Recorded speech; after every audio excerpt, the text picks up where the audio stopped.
معزز سامعین کرام، آپ سن رہے ہیں کتاب سنو لیک، مقام اسکولے روڈ۔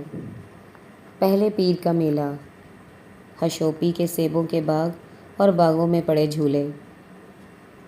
دنیا کی سب سے مسحور کن موسیقی ہمارے کانوں میں اترتی رہی تھی، ایک کوہ نورد کے لیے کسی ام کلثوم کے آلاب سے، کسی نور جہاں کی تان سے، بیتھن کی 5ویں سمفنی سے، کسی میڈونا، کسی روشن آرا بیگم سے بڑھ کر جو آوازیں کہ بدن کے در کھولتی ہیں، اس کے کل پرزوں کو رواں کرتی ہیں، وہ اس جیپ کے انجن کی آواز ہوتی ہے جو ایک سجری سویر کیٹو موٹلز کردو کے استقبالیہ کے باہر ایک نخریلی بلی کی طرح پھر پھر کی سرگوشیاں کرتی ہے، کیونکہ یہ وہ جیپ ہے جو اسے اسکولے لے جا رہی ہے، جو اسے سنو لیک تک لے جائے گی۔ اور ہم سب ایک بھرپور ناشتے کے بعد، پوری رات کی پیکنگ بھاگ دوڑ کے بعد، اسکردو کی سویر میں جیپوں میں سوار ان کے انجنوں کی آواز سن رہے تھے اور ان ناگوں کی طرح مست ہو رہے تھے جنہوں نے بہرے ہونے کے باوجود بین کی لے سن لی تھی۔ جیپوں کے بدن گرم ہو رہے تھے، ہمارے رکسیک، کارٹن، خوراک کے ڈبے جیپوں کے پچھلے حصے میں لادے جا رہے تھے، اور اس سامان کے درمیان اجنبی شکلوں کے وہ پورٹر کھڑے تھے جو یوسف کی پسند تھے، اور ابھی ہم ان سے نا آشنا تھے، لیکن ان کی ایک ایک خصلت، برائی بھلائی، آہستہ آہستہ ہر دن کی مسافت کے بعد ہم پر آشکار ہونی تھی۔ ہم نے ان میں سے کسی ایک کو ناپسند کرنا تھا اور کسی ایک کا گلا گھونٹنے کی خواہش کرنی تھی۔ تارڑ صاحب، آپ کے لیے خصوصی طور پر میں نے ایک کورین خیمہ ساتھ کر دیا ہے۔ چنگیزی سے اگرچہ ہم نے درخواست کی تھی کہ ایک سنو لیک کے انتظامات مکمل ہیں، چنگیزی سے اگرچہ ہم نے درخواست کی تھی کہ سنو لیک کے انتظامات مکمل ہیں اور اسے اتنی سویرے سویرے موٹل تک آنے کی ضرورت نہیں، لیکن وہ پھر بھی اپنی خوش دلی اور بارش محبت کے ساتھ موجود تھا۔ یہ کورین خیمہ بالکل نیا ہے اور سبز رنگ کا ہے تاکہ برفوں میں نظر آ سکے، اور تب ہم نے اس غارت گر ہوش وید کو دیکھا تھا۔ اس میں کوئی خواب نہ تھے، اسے دیکھ کر ہائیکو کہنے کو جی نہیں چاہتا تھا اور نہ ہی اپنا مذہب بدلنے کا خیال آتا تھا، لیکن پورٹروں اور جیپ ڈرائیوروں سمیت تقریباً 20 ناآسودہ بظاہر مردوں کے درمیان وہ ایک لڑکی تو تھی، بیشتر جاپانیوں کی طرح ایک دھیمی آہ کر کے جھک جانے والی لڑکی، ویدا، سیاہ جیکٹ، نیلی جین اور پی کیپ میں ایک لڑکی، اور ہمیں خبر تھی کہ بیشتر جاپانیوں کی طرح ان ملبوسات میں بہت کچھ پوشیدہ نہ تھا۔ اس کے باوجود ایک لڑکی تھی۔ چنگیزی ایک شکاری جیکٹ میں، اور اس کے ہمراہ ہماری ٹرانسپورٹ کا انچارج حسنات تھا۔ آج ہم کہاں تک جائیں گے؟ شاید داسو تک، صاحب۔ کچھ پتہ نہیں کہ روڈ کی حالت آج کیا ہے۔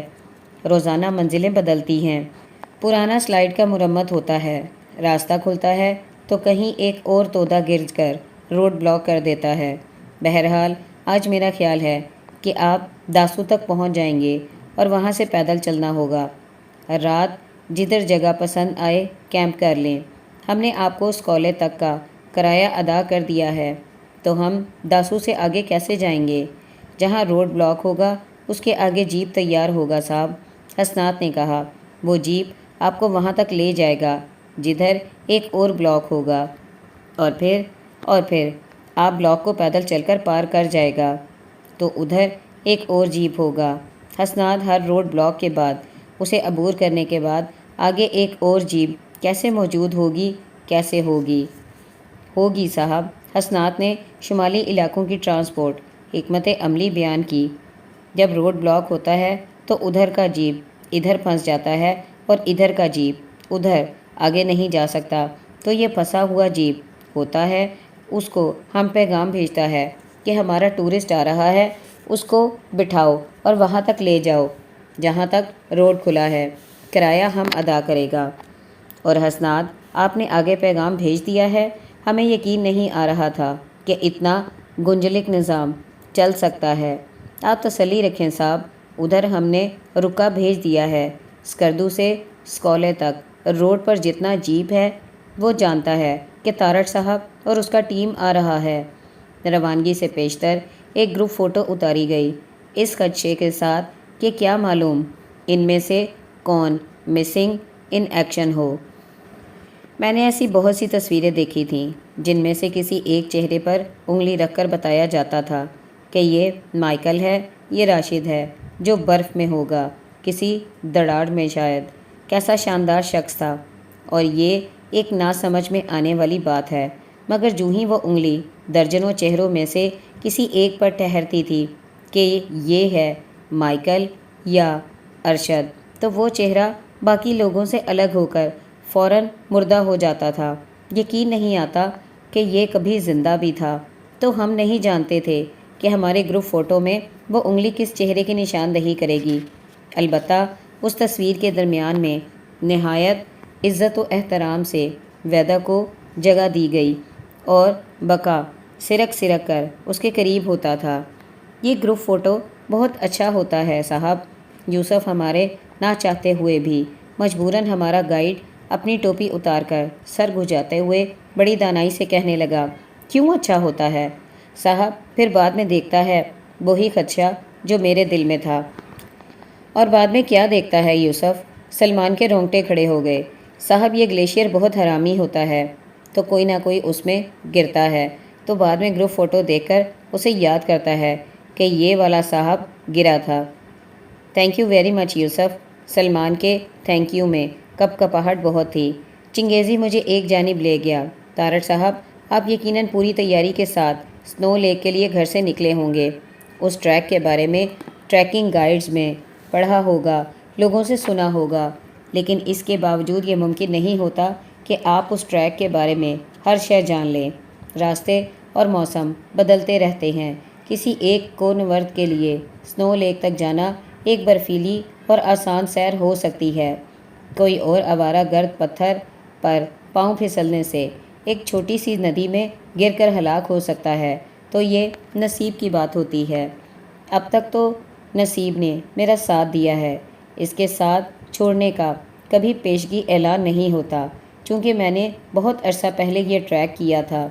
اس لیے یاد رکھیے گا کہ جب آپ اسکولے کے لیے بیافو کے گلیشیئر پر چلیں گے تو یہ ایک ایسا سفر ہوگا جس میں آپ کا پچھلا کوئی تجربہ کام نہ آئے گا۔ وہ دنیا ہی الگ ہے۔ درہ ہیسپر کے پار بھی دڑاڑیں اتنی زیادہ ہیں کہ ان پر سے رسہ باندھ کر بھی گزرنا خطرناک ثابت ہو سکتا ہے۔ اس کے علاوہ ایک مرتبہ آپ اس برف کی دنیا میں داخل ہو گئے تو وہاں ایمرجنسی کی صورت میں آپ کو کوئی مدد نہیں پہنچ سکتی۔ ہیلی بھی ادھر نہیں جاتا، حادثہ ہوتا ہے، ٹانگ ٹوٹتی ہے یا کوئی بیمار ہو جاتا ہے تو اسکولے واپس پہنچنا ممکن نہیں۔ آپ کو وہیں اس صورتحال کا مقابلہ کرنا ہوگا۔ میں آپ کو ڈرانا نہیں چاہتا، لیکن آپ کو ہر قدم احتیاط سے اٹھانا ہوگا۔ مثلاً کیسے احتیاط سے؟ میں ہمتن گوش تھا۔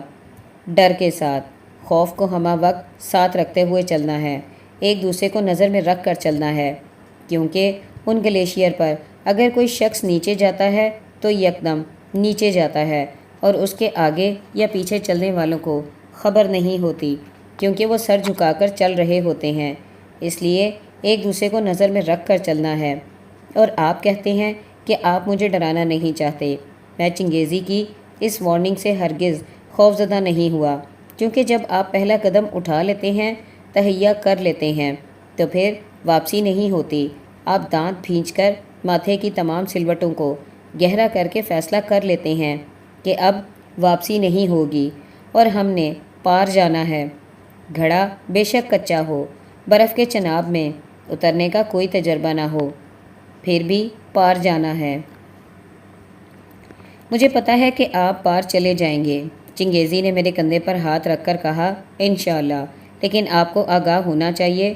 جو شخص جو کونورد خطرے سے آگاہ ہوتا ہے، ذہنی طور پر اس کے لیے تیار ہوتا ہے، خطرہ اس کے قریب کم آتا ہے۔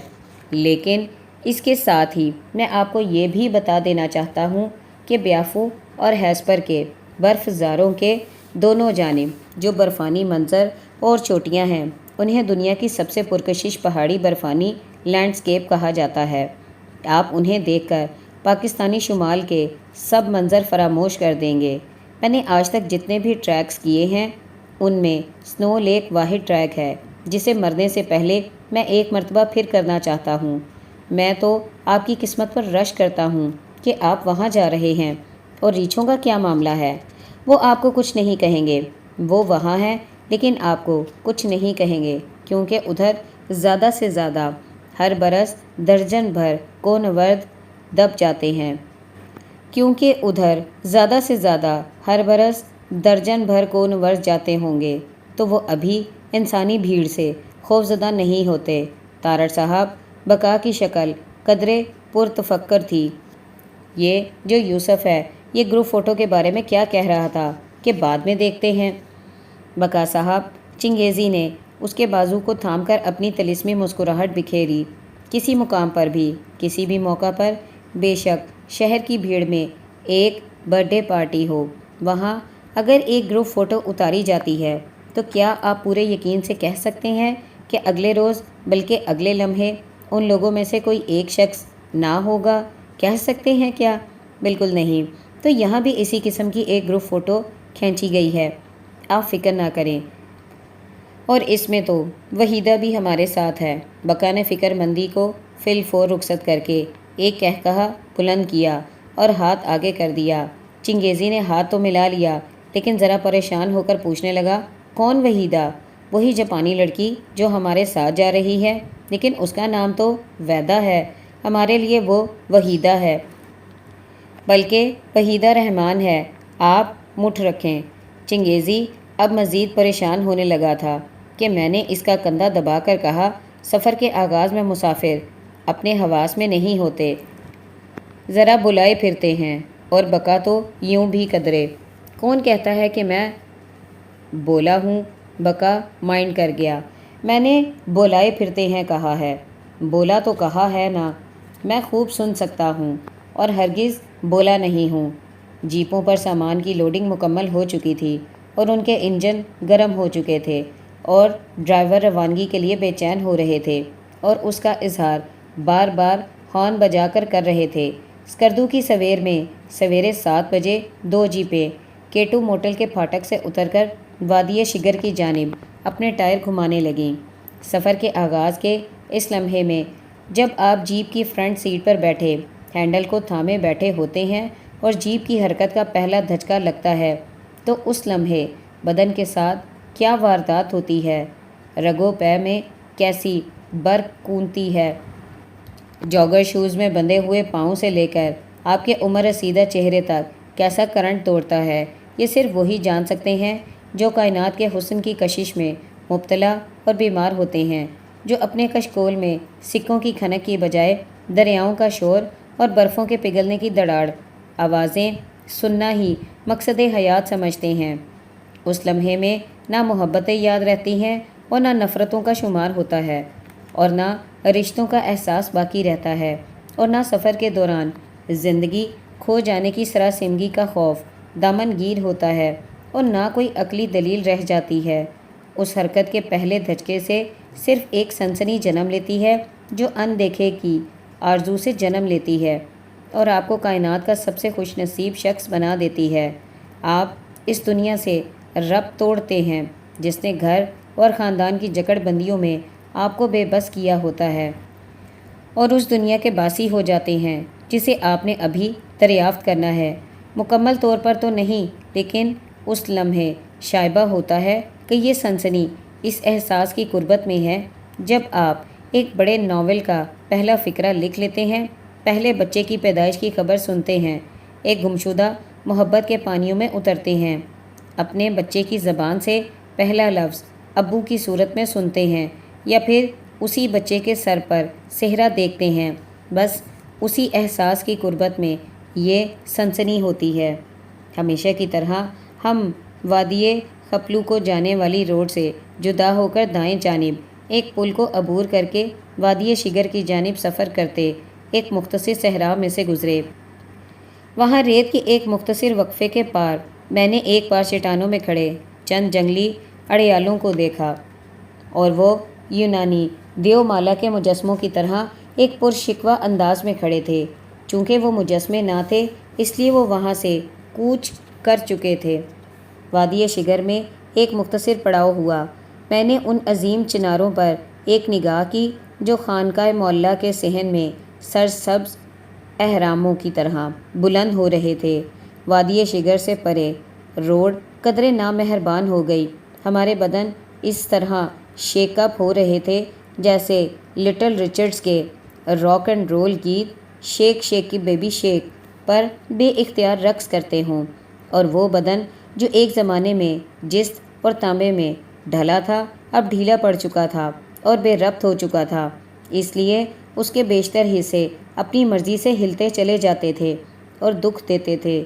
میرا یہ حال تھا تو جانے تندرست بدن کی خواتین ایسی جیپ رائڈ کے دوران اپنے بدن کے بالائی حصوں پر کیسے اختیار رکھتی ہوں گی؟ ویدا جاپانی کے بارے میں کچھ علم نہ تھا۔ کیا اسے اختیار رکھنے کے لیے کوئی گنجائش ہے یا نہیں؟ اس قسم کی گنجائش جاپان میں ذرا کم ہوتی ہے، البتہ ہمارے ہاں یا عرب اور ہسپانوی ممالک میں یہ وافر ہوتی ہے۔ ہم پچھلی بار سکولے روڈ پر سے گزرے تو ہشوپی کے سیبوں کے باغات کی مہک میں سے سفر کرتے آگے نکل گئے تھے، لیکن اس مرتبہ وہاں ایک مختصر قیام تھا۔ ان باغوں کو دیکھ کر ایک فضول سا فلمی گانا "باغوں میں بہار ہے اور جیا بے قرار ہے" وغیرہ ذہن میں آتا ہے، یا پھر استاد برکت علی خان کا حسرت کا لکھا ہوا گیت "باغوں میں پڑے جھولے اور تم بھول گئے ہم کو اور ہم تم کو نہیں بھولے" بھی یادداشت میں سے سر اٹھاتا تھا۔ وہاں واقعی ایسی بہار تھی جو ہر قسم کے